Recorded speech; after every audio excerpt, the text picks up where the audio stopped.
Namaste. Now let us discuss standard IFRS requirements.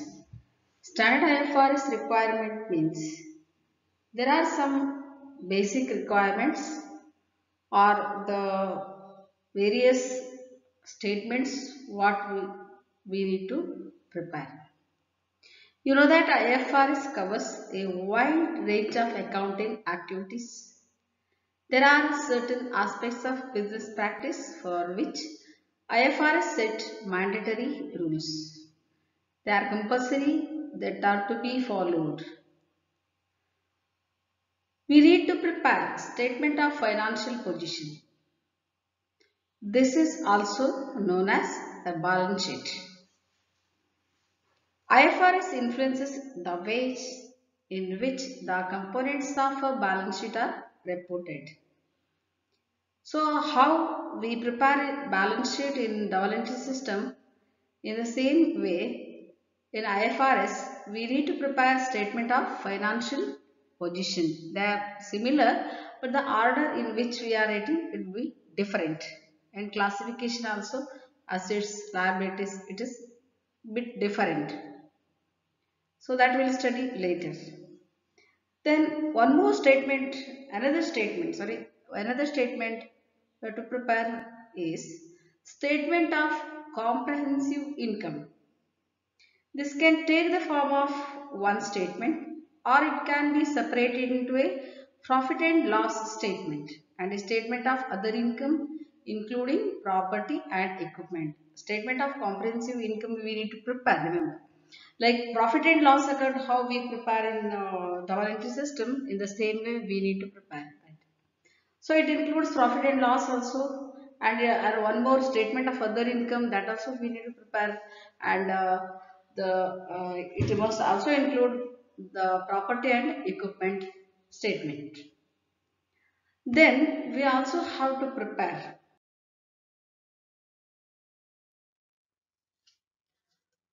to show the changes in profit and loss. We need to prepare the report. A parent company must create separate account reports for each of its subsidiary companies because it is a holding company.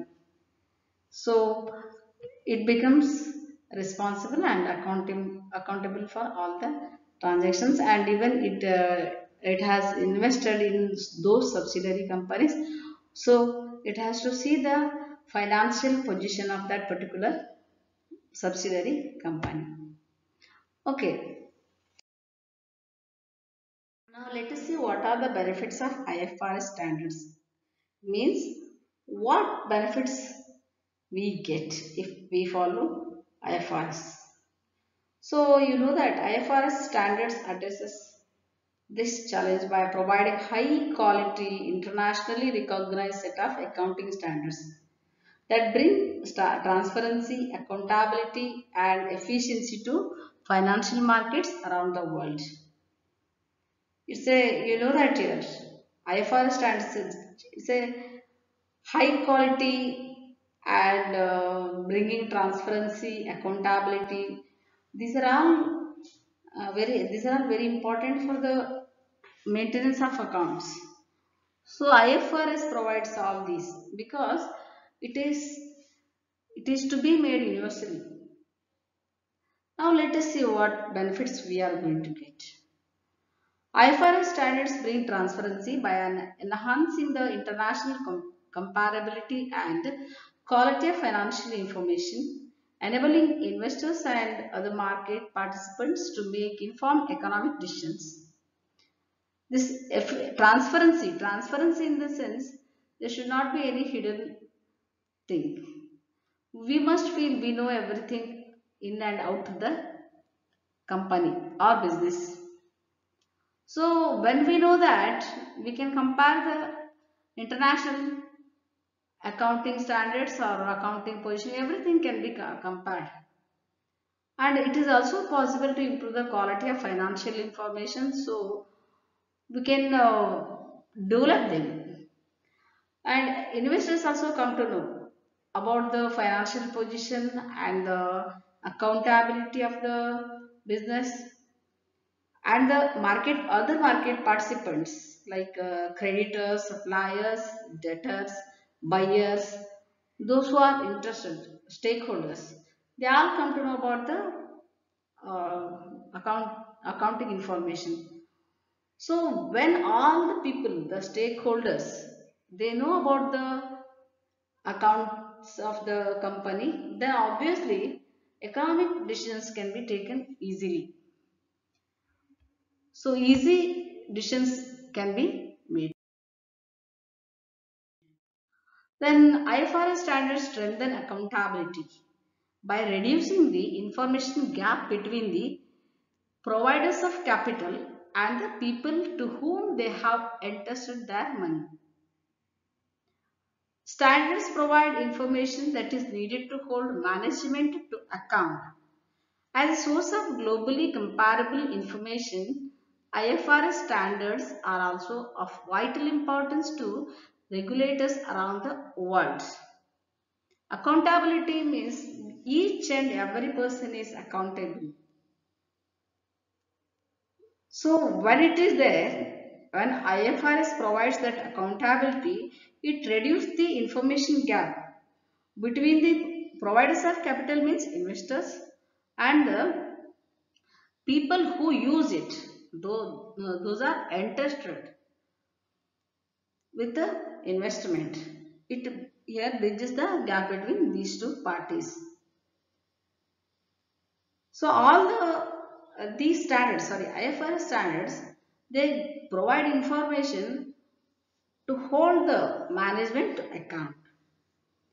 It can be all the IFRS provides globally comparable information, so they become vital, important to the regulators around the world. Now let us see next one. IFRS standards contribute to economic efficiency by helping investors to identify opportunities and risks across the world, thus improving capital allocation. For example, to take for businesses, the use of single trusted accounting language lowers the cost of capital and reduces international reporting costs. Economic efficiency means how best we minimize the costs and how best we maximize the utilization of available resources. We have to take optimum utilization of the available resources. So it increases the efficiency, economic efficiency of the business. And when it is there, investors feel very comfortable with that. And the investors, they identify the opportunities to invest their fund, and they can see what risks are involved in this.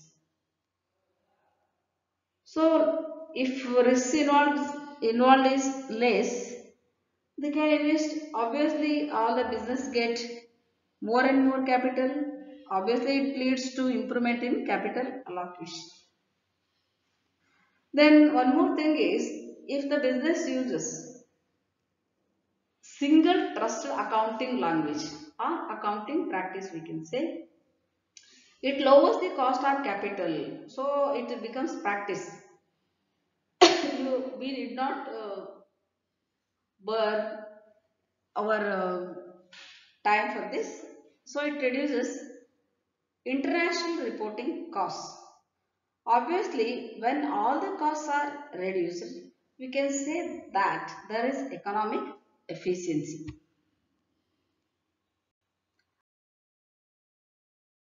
Now, so far we have studied the benefits of IFRS to the stakeholders.